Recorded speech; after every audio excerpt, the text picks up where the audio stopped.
My neighbor kept parking in my driveway, so I sold his car. If you read that title and think I'm some kind of psycho who overreacted to a parking issue, hold on. This is a story about justice, about patience wearing thin, and about how some people only learn when reality slaps them in the face. Chapter 1. The perfect house and the not-so-perfect neighbor. Picture a quiet suburban neighborhood, neatly trimmed lawns, beautiful two-story houses, driveways leading straight to garages with plenty of parking space for every home, a dream place to live. But a dream can quickly turn into a nightmare if you have the wrong kind of neighbor. My name is Mike, and I thought I had found the perfect place to settle down. Then I met Todd. Todd was the kind of guy who was friendly, but only when it suited him. He was in his mid-30s, always wearing shorts and a tank top, usually holding a beer. At first glance, he seemed like a laid-back guy. Loved music, threw backyard barbecues, had friends over all the time. It would have been fine, except for one issue. Todd treated my driveway like his personal parking spot. At first, I assumed it was an accident, but as time went on, it became clear that this was deliberate. Chapter 2. The parking war begins. The first time I found his car blocking my garage, I was patient. I had just gotten home from work, and there it was, completely blocking my driveway. I sighed, got out of my car, and knocked on his door. Todd answered almost immediately, grinning. "Oh man, sorry about that. I just left it there for a sec." I forced a smile. "No worries, just move it, please." He actually moved it. But 2 days later, it happened again, and again, and again. The third time, the fourth, the fifth. This was no accident anymore. Todd just didn't care. Chapter 3. The last straw.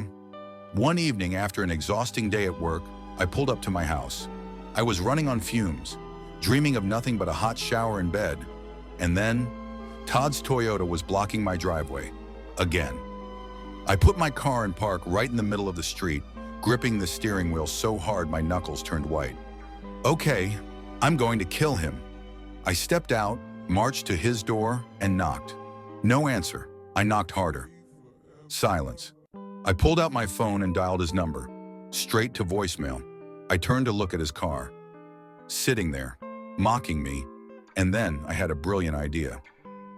Chapter 4. The Master Plan. I walked over to the car. I tried the door handle. It was unlocked. "Oh, Todd, this was your biggest mistake." I peeked inside. No keys, but sitting right there on the passenger seat, his car registration papers. I felt like fate had just handed me a golden opportunity. See, in my state, if a vehicle is left on private property without permission, the property owner has the right to have it towed. And if the owner doesn't pay the impound fees within a certain time frame, the car gets sold at auction. Todd had no idea what was coming. Chapter 5. The tow truck arrives, extended. 40 minutes later, headlights swept across my driveway. The tow truck had arrived. I stood on my porch, arms crossed, watching as Todd's car was hoisted into the air. I swear it was the most satisfying sight I had ever seen. "You sure about this?" the driver asked, smirking. "Absolutely."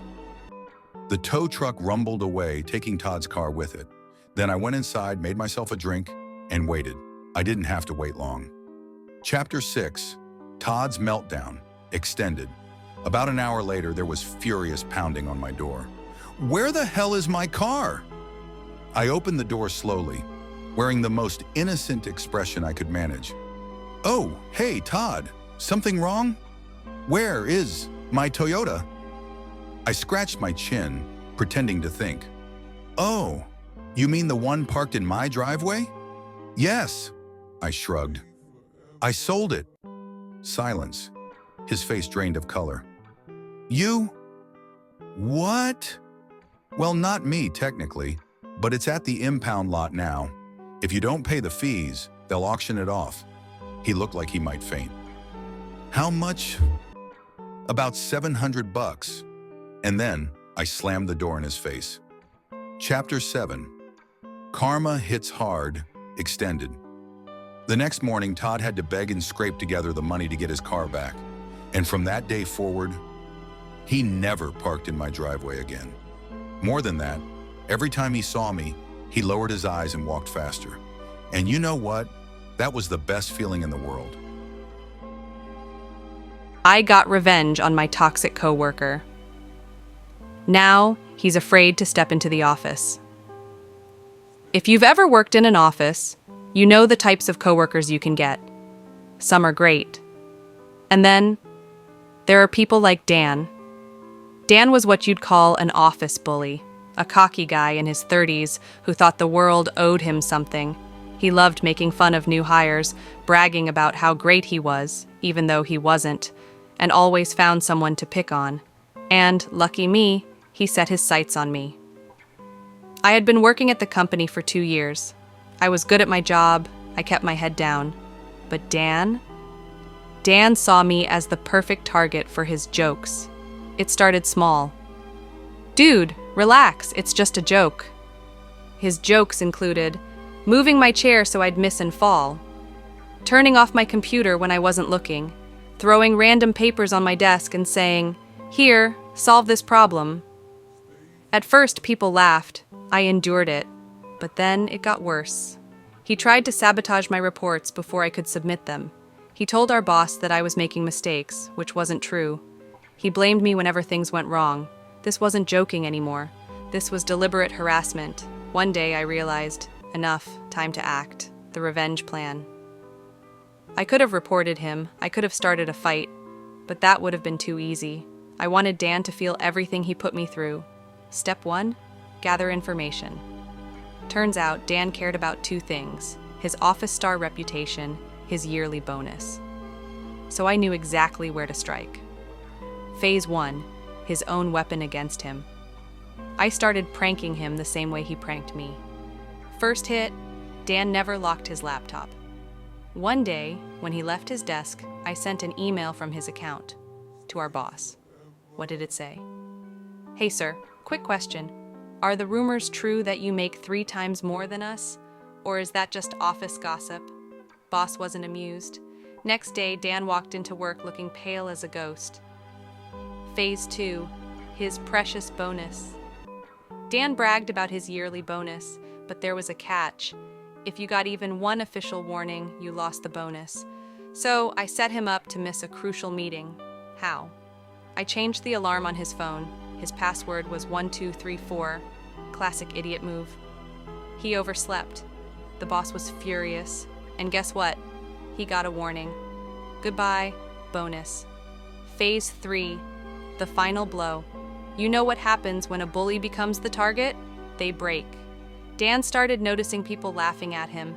Someone left a sign on his desk saying, "Snitching to the boss is my hobby." Someone sent a meme around the office. When you think you're smart, but accidentally email your boss nonsense. Then, he snapped. One day he just disappeared, didn't come to work, didn't answer messages. Turned out, he requested a transfer to another department. He couldn't stand working in an office where everyone saw him as a joke. Epilogue. Karma always wins. I still work in the same office. Now, no one messes with me. No one jokes about my work. And Dan? He's somewhere in another department, avoiding me and everyone else. And you know what? Revenge is a dish best served cold.